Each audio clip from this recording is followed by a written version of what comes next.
Alors pour comprendre pourquoi les États-Unis poussent à la construction européenne, eh bien il faut regarder un petit peu la stratégie, et en particulier le stratagème des chaînes, qui est une invention chinoise qui a été étudiée dans toutes les écoles de guerre du monde, y compris aux États-Unis. Les Chinois sont des spécialistes de l'art de la guerre. Vous connaissez l'ouvrage de Sun Tzu qui vivait en moins 500 avant Jésus-Christ et qui a laissé un ouvrage sur la guerre qui est resté très célèbre, très fin, une très fine analyse avec des préceptes stratégiques qui sont encore étudiés 2500 ans après. Mais il y a un autre ouvrage très intéressant qui s'appelle « Les 36 stratagèmes, manuel secret de l'art de la guerre ».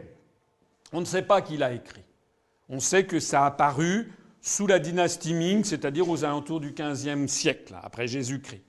C'est en fait le recueil de ruses de guerre qui ont été élaborées au cours des siècles et des millénaires, puisque vous savez que l'histoire chinoise remonte à très très ancien. Ça commence à moins 2000 avant Jésus-Christ, moins 2500. Dans ces stratagèmes, qui sont en partie fondés sur le livre du Yi King, le livre des transformations, il y en a donc 36. Et celui qui est intéressant d'étudier, c'est celui-ci, qui est Lian Huanxie. Lian Huanxie, c'est le stratagème des chaînes. C'est le 35e des 36 stratagèmes classiques de l'art chinois de la guerre définis sous la dynastie Ming. Et qu'est-ce que dit ce stratagème ? Eh bien, il dit qu'il consiste à pousser un ennemi à s'entraver lui-même dans des liens absurdes et autobloquants qui vont lui ôter toute mobilité stratégique et tactique et qui vont l'empêcher de pouvoir se défendre. Alors il y a un exemple qui est expliqué dans l'une des éditions de ces 36 stratagèmes, qui est l'exemple suivant. Nous sommes à l'époque des royaumes combattants, et donc il y a deux armées qui sont sur le Yangtze, un des grands fleuves chinois, qui doivent se battre avec des navires qui doivent se battre quelques jours après.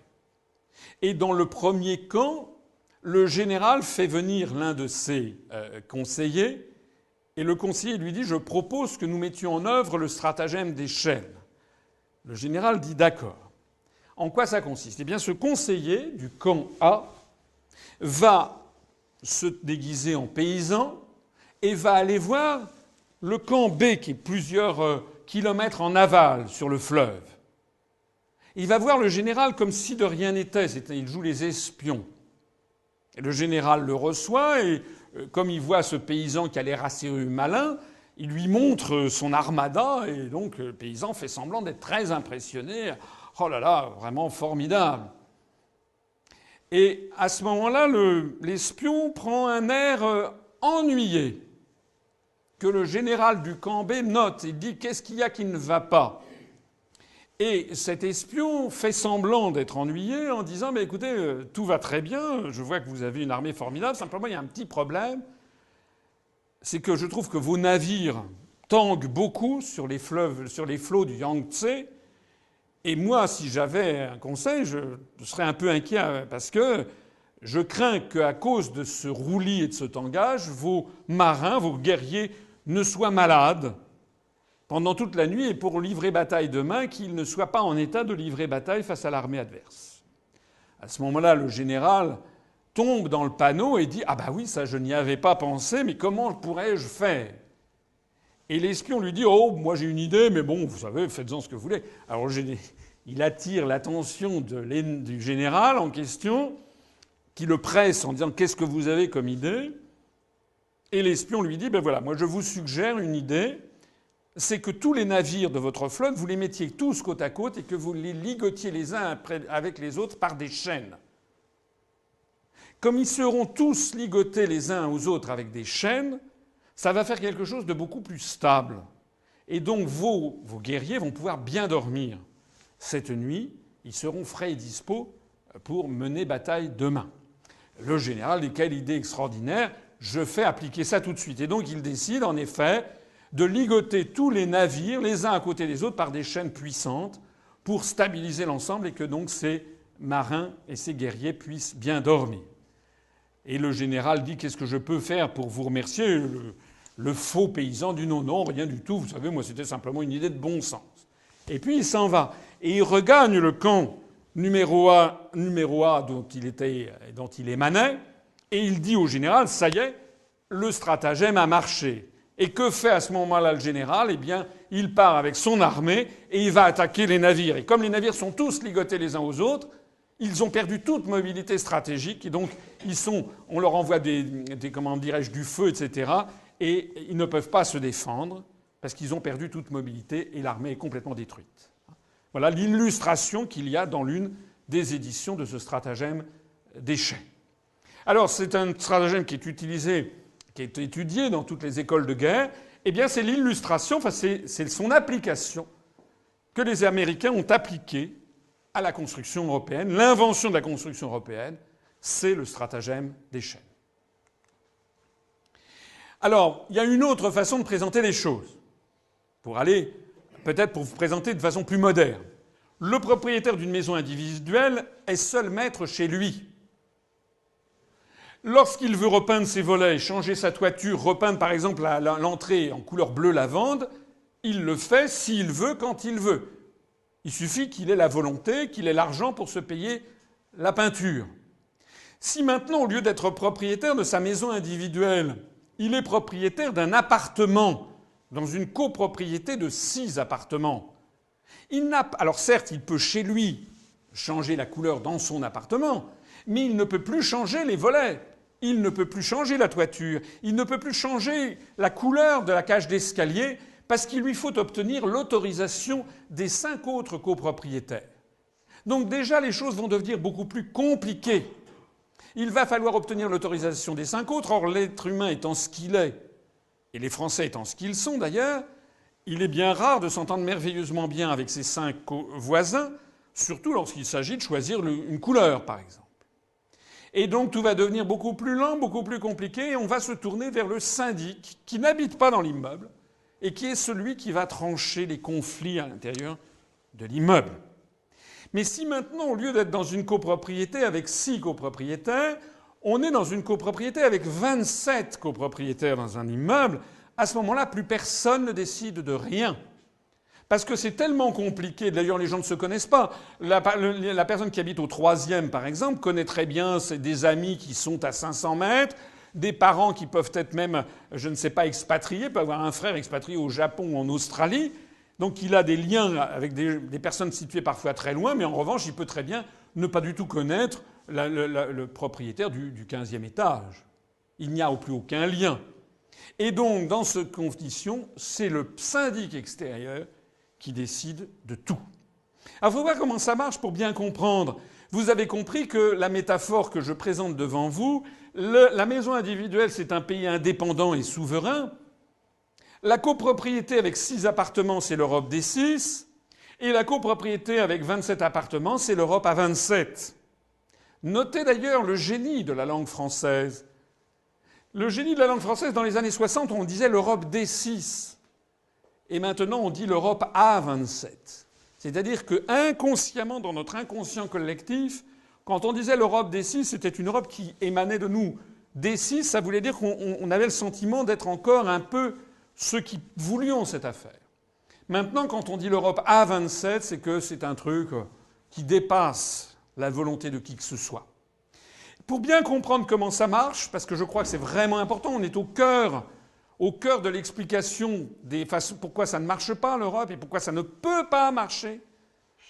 Ça a été conçu par les Américains pour que ça ne puisse pas marcher. Eh bien, il suffit de prendre cet exemple d'un grand ensemble de 27 copropriétaires. Plus il y a de monde, plus les intérêts contradictoires se multiplient et plus cela bloque toute décision.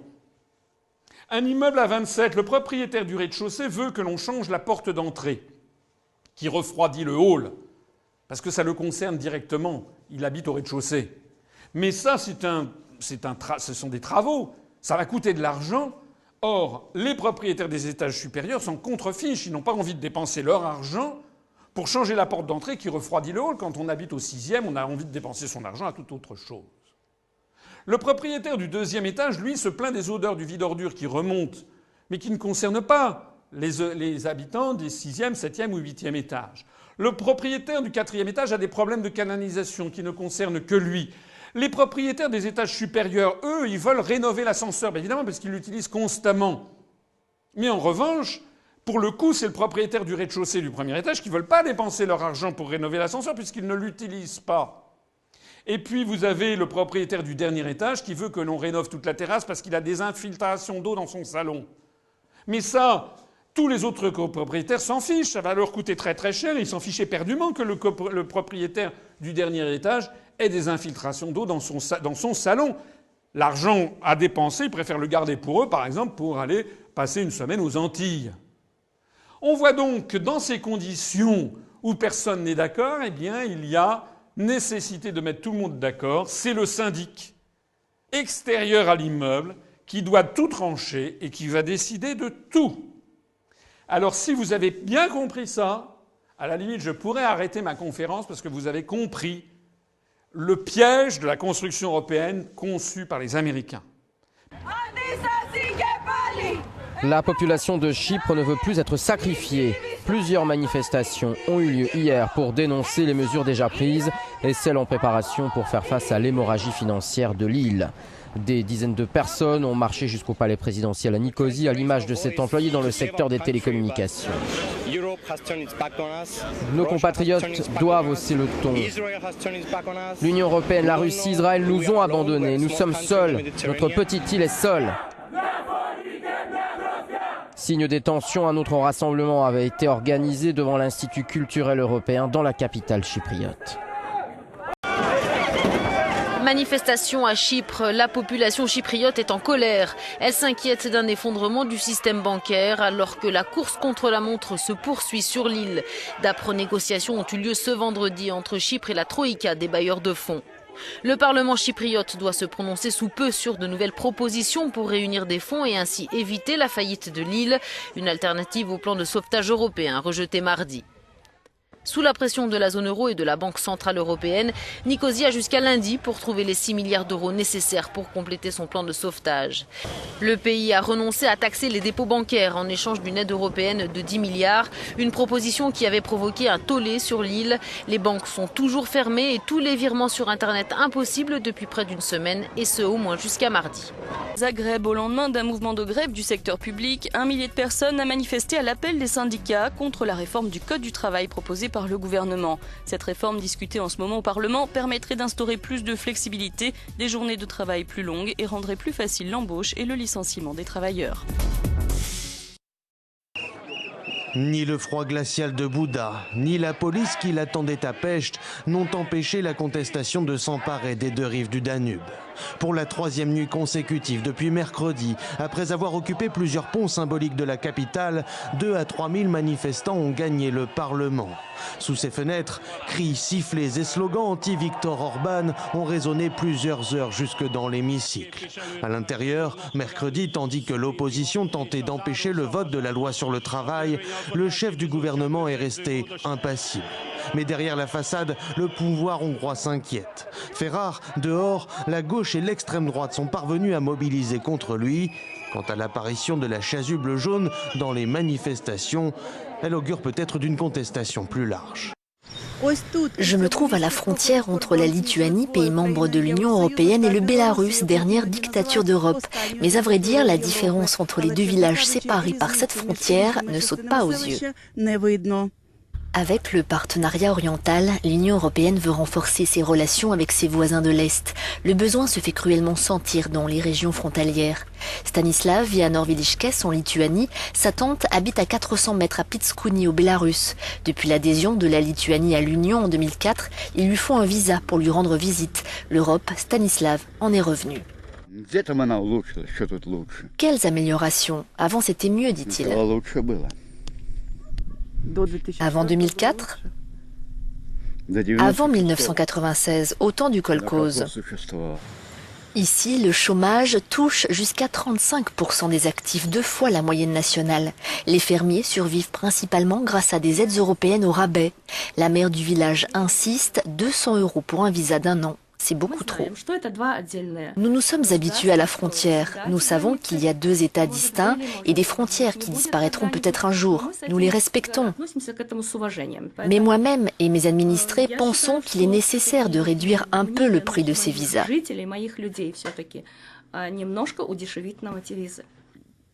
La Lituanie et le Bélarus n'ont pas négocié de tarifs préférentiels pour les frontaliers. Leocadia Gordievich n'a pas vu son mari depuis qu'il a trouvé du travail au Bélarus il y a 5 ans, pas seulement à cause du visa. Il faut toute une journée pour traverser la frontière. On vous fait attendre 6 à 8 heures à la douane. Vous le saviez? Mon mari dit qu'il ne traverse pas parce qu'il ne veut pas faire la queue. Problème des vivants, la frontière vote aussi pour les morts avec le cimetière commun aux 2 villages côté lituanien. Vilnius, qui préside actuellement l'Union, a invité Minsk au sommet sur le partenariat oriental fin novembre.